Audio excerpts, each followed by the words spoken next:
Bonsoir à tous, il est 19h, voici les titres d'autres journaux. Le président de la République Abdelmajid Tebboune a félicité aujourd'hui les scouts musulmans algériens à l'occasion de leur journée nationale.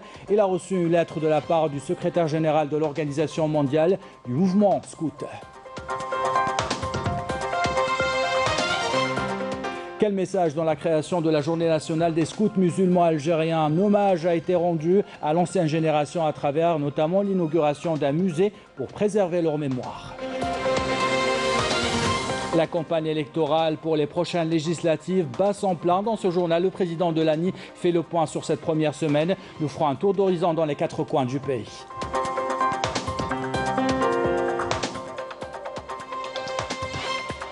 Nous verrons dans ce journal un reportage sur comment la gendarmerie nationale utilise une application mobile Tariqi et les réseaux sociaux pour informer les automobilistes en temps réel et les sensibiliser sur les accidents de la route. Voilà pour les titres. Bienvenue à tous. Tout d'abord, le président de la République Abdelmajid Tebboune a félicité aujourd'hui les scouts musulmans algériens à l'occasion de leur journée nationale, les appelant à suivre la voie de leurs prédécesseurs, à demeurer fidèles au message des chouhadas et à s'inspirer de leur sacrifice au service de la patrie. En cette journée mémorable où nous commémorons le 80e anniversaire de la mort au champ d'honneur du fondateur des scouts musulmans algériens, Mohamed Bouras, j'adresse mes chaleureuses félicitations à tous ceux qui ont consacré leur vie à la transmission des valeurs nationales aux générations montantes et se sont dévoués au service de la société au sein de l'école des scouts musulmans algériens depuis sa création. À cette occasion, je m'incline avec déférence à la mémoire du shahid Mohamed Bouras et de tous ceux de nos valeureux martyrs, et je salue nos enfants, filles et garçons appartenant à cette école de loyauté, de persévérance et du don de soi, les appelant à suivre la voie de leurs prédécesseurs, à demeurer fidèles au message des chouhadas et à s'inspirer de leur sacrifice au service de notre chère patrie et de notre peuple. Gloire et éternité à nos valeureux chouhadas, gloire et fierté au vaillant peuple algérien, conclut le président de la République Abdelmajid Tebboune. À l'occasion de la journée nationale des scouts musulmans algériens, le président de la République Abdelmajid Tebboune a reçu une lettre de la part du secrétaire général de l'Organisation mondiale du mouvement scout, Ahmed El-Hendawi, qu'il a félicité donc de proclamer le 26 mai, journée nationale des scouts musulmans algériens, une décision historique dans l'histoire des scouts à travers les pays arabes et à travers le monde, car cette journée vient rappeler les nobles missions qui consistent à former la jeune génération et à construire un monde meilleur. El-Hendawi a remercié le chef de l'État pour la confiance dans le mouvement scout avant de mettre en avant les efforts fournis par les scouts musulmans algériens. Et toujours à propos de la célébration de cette journée nationale des scouts musulmans algériens, une cérémonie se déroule en ce moment même à l'Opéra d'Alger en présence du conseil du président de la République, chargé de la mémoire auprès de la présidence de la République et du conseiller du président de la République chargé du mouvement associatif. Dans un message lu en son nom, le président de la République rend hommage aux scouts musulmans algériens.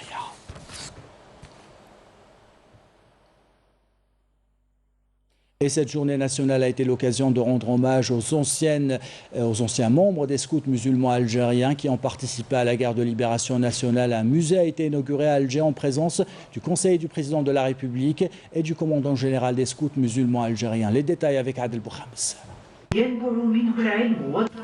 De tout temps, il a été une école de militantisme et de patriotisme. Le mouvement des scouts musulmans algériens a formé les jeunes militants qui n'ont pas hésité à rejoindre la glorieuse guerre de libération nationale. Pour rendre hommage à cette école authentique et leader dans la promotion de l'esprit de citoyenneté et l'éducation des générations montantes sur les valeurs nationales et humaines, la consécration de cette journée nationale est un message porteur de fidélité à notre mémoire historique, à ses symboles et une façon de transmettre leur noble message.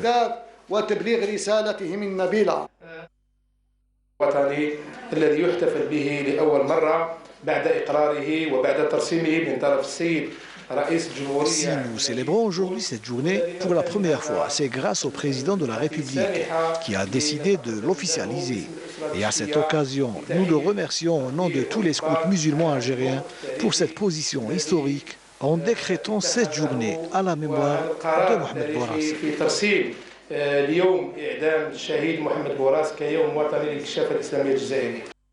À cette occasion, un musée national des scouts a été inauguré au siège du commandement des scouts musulmans algériens et la Fatiha du Saint-Coran a été lue à la mémoire de feu Mohamed Bouaras.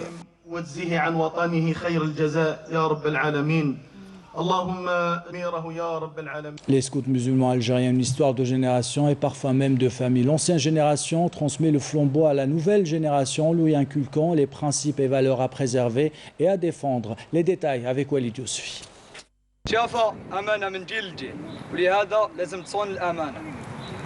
Un message transmis de génération en génération chez les scouts musulmans algériens. En acceptant ces vœux, les initiés promettent de défendre les valeurs et les principes des scouts musulmans algériens, mais aussi d'agir pour le bien commun.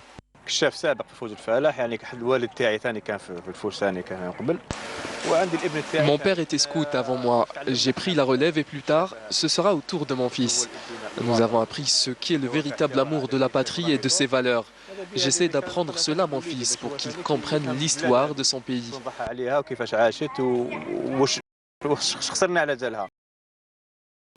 Gérer les scouts pour leur avec l'aide et l'aide qu'ils ont besoin.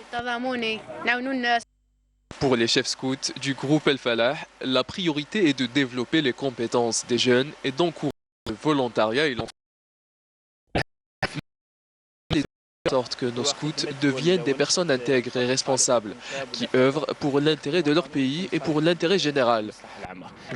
Les scouts musulmans algériens avaient un rôle important durant la période coloniale, un rôle qu'on continue à perpétuer jusqu'à aujourd'hui.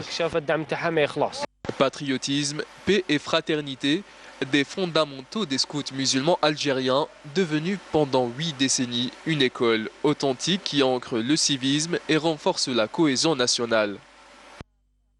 Dans l'actualité de ce jeudi, le président du Conseil de la Nation, Salah Goudjil, a participé au débat général de la 142e Assemblée de l'Union interparlementaire. Salah Goudjil a rappelé que la pandémie que nous vivons représente un nouveau paradigme qui désigne les relations internationales. Selon le président du Conseil de la Nation, l'Algérie continue à aller de l'avant dans la réalisation de ses objectifs qui répondent aux besoins vitaux des citoyens et améliorent leur cadre de vie grâce à une volonté politique. D'énormes investissements publics et un effort considérable vers la diversification économique, ce qui a mis l'Algérie en orbite pour atteindre les objectifs du développement durable d'ici 2030. Salah Goudjil a rappelé la position de l'Algérie sur la question de la Palestine. Mon pays croit fermement au droit international sur la question du Sahara occidental. L'Algérie appelle à régler le conflit à travers l'autodétermination du peuple sahraoui.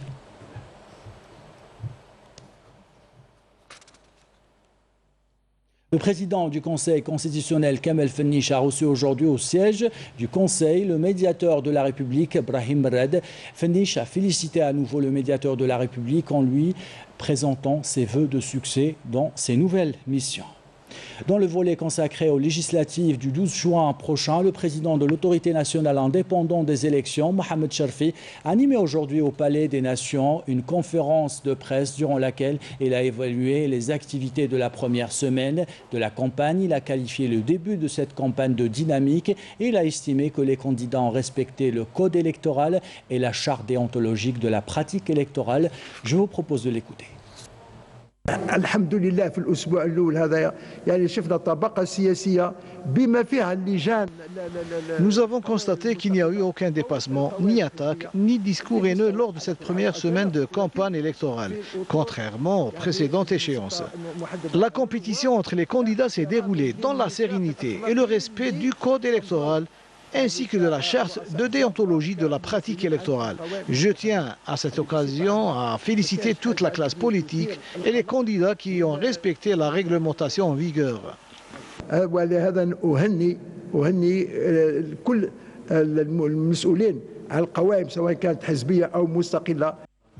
Et à Bouch-Barij, la campagne électorale se poursuit. Les candidats multiplient leurs meetings. Les citoyens rencontrés par nos équipes affichent leur satisfaction de voir la plupart des candidats avec un bagage universitaire. Les représentants de l'ANI, quant à eux, veillent au respect des mesures de prévention sanitaire au niveau des meetings. Les détails avec Abdelmajid Barkassi. Borj Bouararij vit au rythme de la campagne électorale des législatives du 12 juin prochain depuis déjà une semaine. 20 listes de partis politiques et 35 listes de postulants indépendants sont en course pour les 7 sièges à pourvoir pour cette wilaya de l'Est du pays. Il y a beaucoup de jeunes très compétents. Nous leur souhaitons toute la réussite. J'espère qu'ils seront à la hauteur pour servir le pays. Quand on regarde les affiches, la première chose que l'on remarque est que tous les candidats sont des universitaires. J'espère qu'ils seront de vrais patriotes et qu'ils défendront le pays. Au niveau du siège de la délégation de l'ANI, tout le monde veille au grain en attendant le jour J. Une attention toute particulière est accordée au strict respect du protocole sanitaire de lutte contre la Covid-19.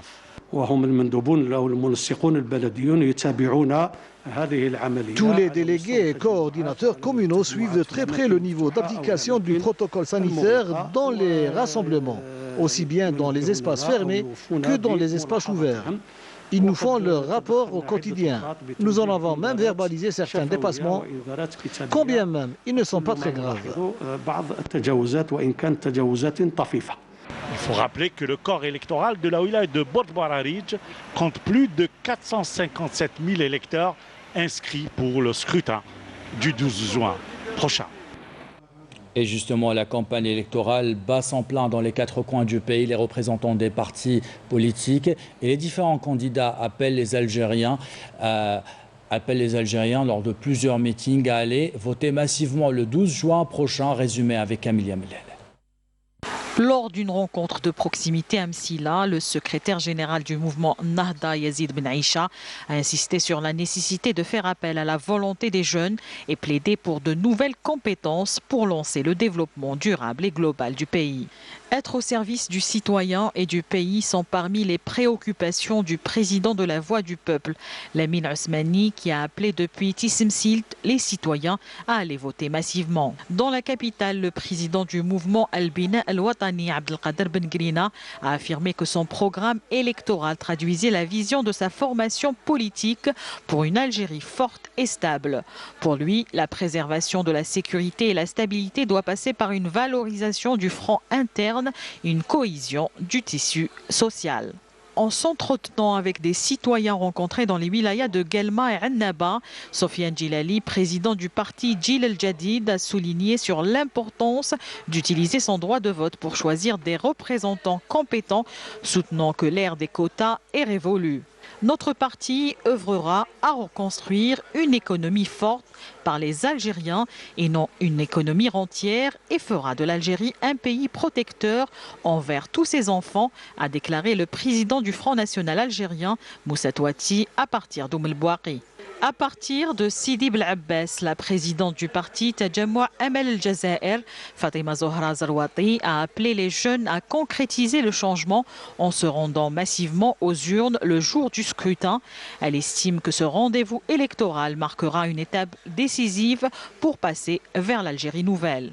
À Tiaret, le président du Front de la Bonne Gouvernance, Aïssa Belhadi, a estimé que ces élections constituent une réelle opportunité qu'il faut saisir pour opérer le changement politique et consacrer la démocratie à travers les urnes. Le même discours a été tenu par le président du parti Al-Wasit Al-Siyasi, Ahmed Laroussi Rouibet. Il a lancé un appel à ses sympathisants de Tiaret en les invitant à faire le bon choix le 12 juin prochain afin de garantir un réel changement. Rencontrer le citoyen, l'écouter et prendre en charge ses préoccupations permettra sans nul doute à l'homme politique de marquer des points en sa faveur et gagner la confiance du peuple. C'est le principe sur lequel a insisté le président du parti Al-Fajr Al-Jadid, Tahar Ben Baïbesh, depuis les wilayas de Tarf et Annaba. Voici à présent un autre résumé de la campagne électorale qui se poursuit dans les 58 wilayas du pays avec Neslim Ben Saïdi. Depuis la wilaya de Béchar et Betna, le président par intérim du Parti de la Liberté et de la Justice, Jamel Ben Ziadi, a déclaré que les élections législatives du 12 juin prochain sont un moyen pour le peuple de procéder à un changement réel des pratiques politiques. À Tindouf, le président du Front du militantisme national, Abdallah Haddad, lors d'une rencontre régionale, a déclaré que seul le peuple est en mesure de provoquer le changement souhaité et poser la première pierre de la nouvelle Algérie à travers une forte participation le 12 juin. Dans la même lancée, le président du parti Algérie Nouvelle, Jamel Ben Abdessalem, a précisé lors d'un meeting à Tipaza et à Alger que les élections du 12 juin prochain constituent un tournant décisif dans l'édification d'une Algérie nouvelle qui requiert la mobilisation de tous.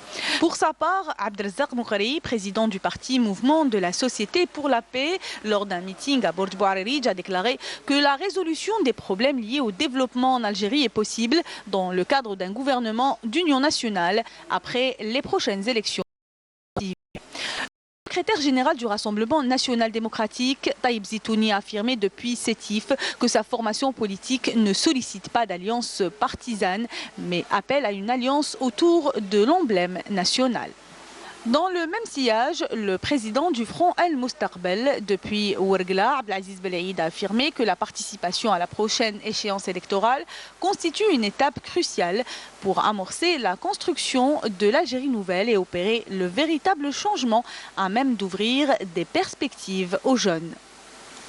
Pour sa part, le secrétaire général du FLN, Aboul Fadl Badji, a affirmé à Sidi Blabès et Amsila que son parti, constant dans ses principes issus des valeurs de la glorieuse révolution de novembre, aspire à un renouvellement et à l'ouverture du champ politique aux jeunes compétences marginalisées dans le passé. Le président du parti du renouveau algérien, Kamel Ben Salem, a plaidé à partir de Tissem Silt pour le renforcement du développement des zones rurales du pays, soulignant que le programme électoral de son parti œuvre à renforcer le développement local et économique des zones rurales. Enfin, Fil El Irwini, président du parti Islah El Watani, a déclaré à Djelfa que les prochaines élections législatives sont l'occasion de consacrer la souveraineté populaire de manière constitutionnelle, affirmant que le citoyen doit remplir son devoir électoral, qui est un droit, un acte civique et un outil démocratique. Voilà pour cette page consacrée à la campagne électorale. Faisons le point maintenant sur la situation sanitaire en Algérie. 280 nouveaux cas confirmés de coronavirus, 179 guérisons et 8 décès ont été enregistrés ces dernières 24 heures, selon le ministère de la Santé. Qu'en est-il de la campagne de vaccination en partant à Ain Timouchet? Cette campagne se poursuit dans les établissements publics de santé. Le personnel soignant et les personnes âgées sont toujours prioritaires. Commentaire signé Rima Amari.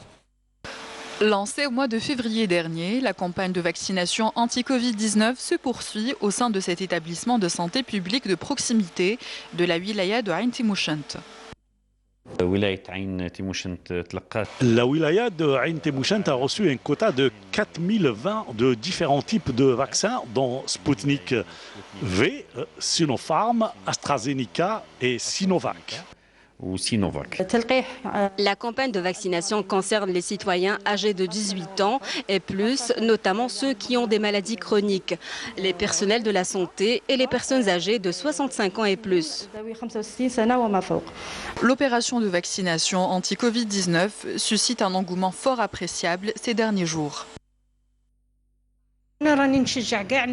Moi, j'encourage tout le monde à se faire vacciner pour évincer cette pandémie. Ceux qui n'ont pas encore été vaccinés, je leur conseille vivement de le faire. C'est un vaccin normal, comme celui qu'on se fait administrer pour le Hajj. Ma mère et ma belle-mère sont toutes les deux malades, donc j'ai décidé de me faire vacciner pour les protéger.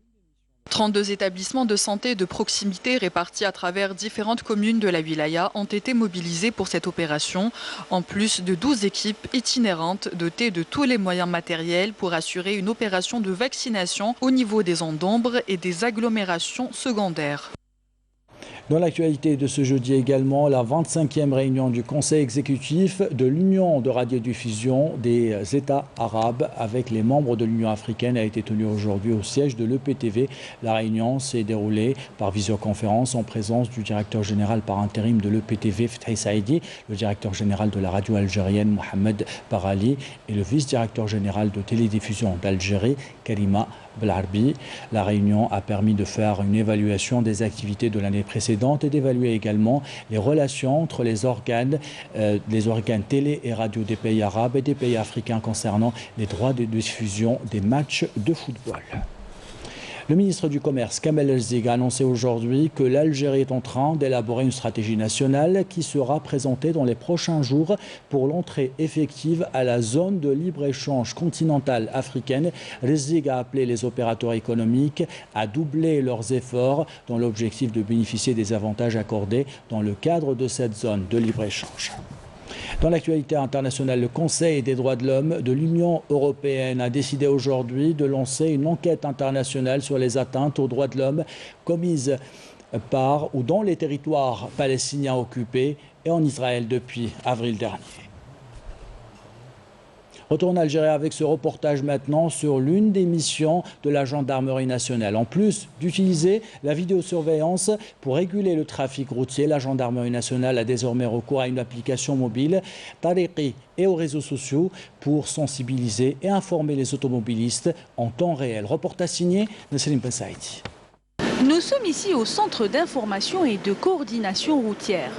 Grâce à ces caméras de surveillance, ce lieu permet d'informer les citoyens de manière automatique et continue sur l'état des routes. Ce centre collecte quotidiennement les données fournies par les brigades, les compagnies et les groupements territoriaux sur l'état des routes et les accidents enregistrés au niveau des différents axes routiers. Nous collectons des informations concernant l'état des routes en cas de catastrophes liées aux intempéries, d'accidents ou de points noirs. Notre rôle est d'informer les usagers des routes, les sensibiliser et les orienter vers les axes dégagés. Un rapport détaillé est posté sur notre page Facebook ou notre site web pour assurer la sécurité des usagers de la route. En plus de donner des informations précises, une application, Tariqi ou Marout, mise en service par la gendarmerie nationale, est lancée au profit des automobilistes. Cette application permet de rester connecté sur le trafic routier en temps réel.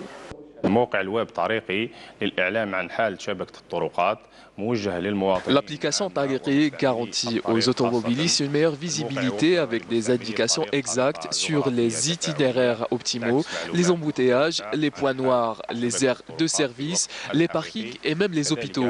Une cartographie est mise à leur disposition.